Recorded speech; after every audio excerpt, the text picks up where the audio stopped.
કરીએ તો આઈટી કંપનીઓ પર બ્રોકરેજ હાઉસીસના રિપોર્ટ શેર થયા છે. તો ટેક મહિન્દ્રા, પર્સિસ્ટન્ટ સિસ્ટમ, તો એક આપણે જોઈ રહ્યા છીએ ટેક મહિન્દ્રા નિફ્ટી ગેનર છે, પર્સિસ્ટન્ટ સિસ્ટમ F&O ગેનર છે, પરંતુ ડિટેલ્સ શું છે આમાંથી, ખાસ કરીને બ્રોકરેજનો મત શું બની રહ્યો છે? તૃપ્તિ કપૂરિયા સહયોગી અમારા જોડાઈ ગયા છે. ગુડ આફ્ટરનૂન તૃપ્તિ, કઈ રીતે આ સ્ટોકમાં એક રિપોર્ટ્સ આવી રહ્યા છે બ્રોકરેજીસ તરફથી? ગુડ આફ્ટરનૂન ચાંદની. આપણે જોઈ રહ્યા છીએ કે સવારથી જ્યારે આ બંને પૂરું આઈટી સેક્ટર તો ફોકસમાં છે. ટેક મહિન્દ્રા અને પર્સિસ્ટન્ટ સિસ્ટમે પણ ખૂબ જ એક આઉટ પરફોર્મ પ્રદર્શન આજે આપણને દિવસ દરમિયાન આપ્યું છે. શરૂઆત આપણે ટેક મહિન્દ્રાથી કરશું તો CLSનો એક રિપોર્ટ આવ્યો છે જેમાં તેમને આઉટ પરફોર્મ રેટિંગ આપ્યા છે. લક્ષ્યાંક તેમને ₹2030 પ્રતિ શેર કર્યા છે. તેમનું માનવું છે કે લાર્જ કેપ આઈટીની ટોપ કંપનીઓમાં તેમનો સમાવેશ થતો જોવા મળી રહ્યો છે અને એટલું જ કંપનીના પરિણામ તેમને ખૂબ જ અહીંયા મજબૂત લાગ્યા છે. તેમનું એ પણ કહેવું છે કે FY27માં 15% એપિટ માર્જિન ગ્રોથનો લક્ષ્ય કંપનીએ હાંસલ કરી શકે છે અને FY27માં આવક ગ્રોથ છે તે ઇન્ડસ્ટ્રી કરતાં પણ વધુ રહી શકે છે.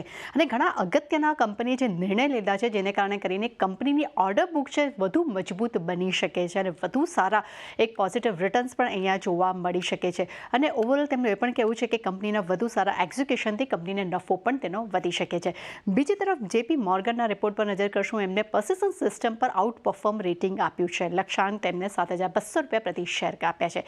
તેમનું માનવું છે કે ખાસ કરીને તેમના અત્યારના જે કવરેજ છે તેમાં સૌથી વધુ ઝડપથી વિકસતી કંપની જે છે તે પર્સિસ્ટન્ટ સિસ્ટમ છે અને FY25-27 દરમિયાન કંપનીની આવક, તેના અર્નિંગ CAGR જે છે તે 21%થી 29% વધવાની પણ તેમણે અહીંયા વાત કરી છે. એટલું નહીં, તેમણે એ પણ કહ્યું છે કે છેલ્લા 3 સપ્તાહમાં આ શેરમાં લગભગ 13% એક ઘટાડો આવતો જોવા મળ્યો છે. પરંતુ ઓવરઓલ અહીંયા એક ખરીદારીની સલાહ તેઓ આપી રહ્યા છે અને સબકોન રિડક્શન અને ઓપરેટિંગ લેવરેજ માર્જિનના વિસ્તરણની પણ એમને અહીંયા સંભાવનાની વાત કરી છે. એટલે ઓવરઓલ એક પોઝિટિવ વ્યૂ અહીંયા તેમના તરફથી પણ આપણને મળી રહ્યો છે. અને અત્યારે આપણે જોઈ રહ્યા છીએ કે પર્સિસ્ટન્ટ સિસ્ટમ અત્યારે વાયદાના ટોપ ગેનરમાં પણ તેનો સમાવેશ થતો જોવા મળી રહ્યો છે અને લગભગ 4.5% એક ઉછાળો અહીંયા આપણે જોઈ રહ્યા છીએ.